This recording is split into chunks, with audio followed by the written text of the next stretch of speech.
प्यारे बच्चों, कैसे हैं आप सब? आशा करती हूँ आप सब अच्छे होंगे, स्वस्थ होंगे। स्वागत है आपका इस कक्षा में। आइए आज हम पढ़ते हैं हिंदी व्याकरण का पाठ 5 वाक्य विचार। वाक्य भाषा का सबसे छोटा भाग वाक्य कहा जाता है। भाषा वास्तव में वाक्यों का ही समूह है। यदि किसी शब्द समूह से कहने वाले की बात स्पष्ट न हो तो उसे वाक्य नहीं कहा जा सकता। जिसे राम पिता कहना पड़ा, यानी कि उपयुक्त उदाहरण में शब्दों का समूह तो अवश्य है, लेकिन इनका आपस में संबंध न जुड़ पाने के कारण ये वाक्य नहीं है, क्योंकि ये कुछ समझ में ही नहीं आ रहा कि ये क्या बोला जा रहा है, क्या कहा जा रहा है। ठीक है, तो पदों का ऐसा व्यवस्थित समूह जिसमें पूरा अर्थ देने की शक्ति होती है वाक्य कहलाता है। वाक्य के कोई वाक्य चाहे कितना ही बड़ा हो अथवा छोटा, उसके दो मुख्य भाग होते हैं, उद्देश्य और विधेय। उद्देश्य जिस व्यक्ति या वस्तु के बारे में कुछ कहा जाता है उसे उद्देश्य कहते हैं। विधेय उद्देश्य के विषय में जो कुछ कहा जाता है उसे विधेय कहते हैं। उदाहरण के लिए, राम वनवास गए, इस वाक्य में राम उद्देश्य है क्योंकि उनके बारे में कुछ कहा जा रहा है, और वनवास गए ये तीसरा भाग विधेय। उद्देश्य और विधेय का विस्तार उद्देश्य के अर्थ में विशेषता लाने के लिए जब कुछ शब्द या शब्दांश उसके साथ जोड़े जाते हैं तो उद्देश्य का विस्तार हो जाता है। घोड़ा तेज दौड़ता है, नीला घोड़ा तेज दौड़ता है। रमेश मूर्ख आदमी है, गीता का भाई रमेश मूर्ख आदमी है। उपयुक्त वाक्यों में नीला तथा गीता का भाई ये विशेषण वाक्यांशी उद्देश्य का विस्तार कहलाते हैं। विधेय के अर्थ में विशेषता लाने के लिए जो शब्द अथवा वाक्यांश उसके साथ जोड़े जाते हैं वे विधेय का विस्तार कहलाते हैं। जैसे हिरन दौड़ता है, हिरन बहुत तेज दौड़ता है। मैंने पुस्तक पढ़ी, मैंने बहुत अच्छी पुस्तक पढ़ी। तो उपयुक्त वाक्यों में बहुत तेज तथा बहुत अच्छी वाक्यांशों द्वारा विधेय की विशेषता को प्रकट किया गया है। ये विशेषण वाक्यांश विधेय का विस्तार कहलाते हैं। वाक्य के भेद वाक्यों को दो आधारों पर बांटा जाता है, बनावट या रचना के आधार पर, अर्थ के आधार पर। बनावट या रचना के आधार पर वाक्य के तीन भेद होते हैं, साधारण वाक्य, संयुक्त वाक्य और मिश्रित वाक्य।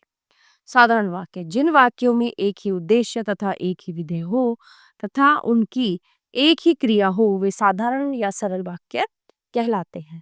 जैसे दीदी कपड़े धोती है, नीरज खेल रहा है, निशा खाना खा रही है।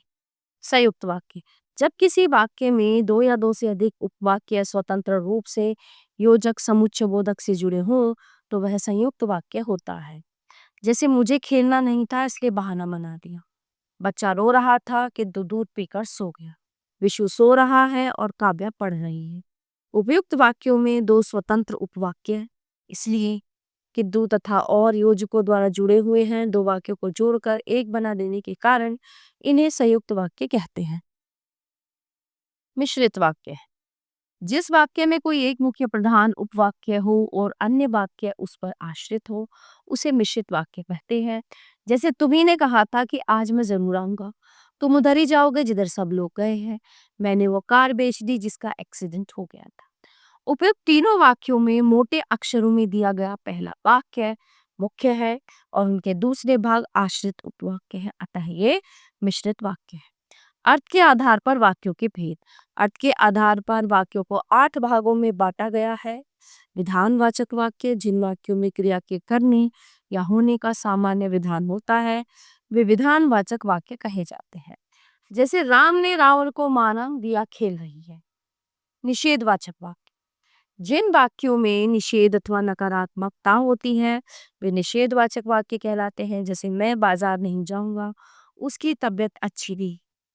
इच्छावाचक वाक्य जिन वाक्यों में बोलने वाले की इच्छा या आशा के भाव प्रकट हो उन्हें इच्छावाचक वाक्य कहते हैं। जैसे ईश्वर करे तुम्हें नौकरी मिल जाए, भगवान तुम्हारा भला करे।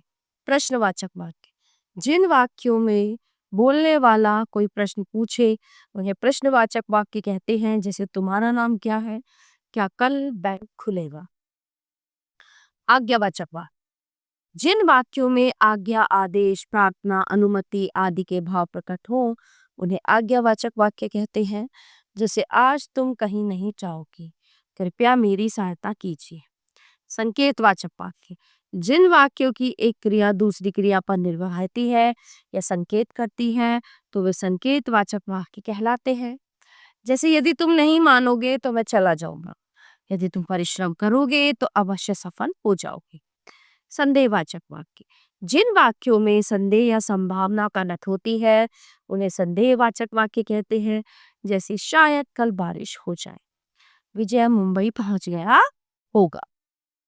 विस्मयादिबोधक वाक्य, जिन वाक्यों में विस्मय विस्मय आश्चर्य घृणा प्रेम हर्ष आदि के भाव प्रकट होते हैं उन्हें विस्मयादिबोधक वाक्य कहते हैं। जैसे वाह क्या चौका मारा, अरे तुम कब आ।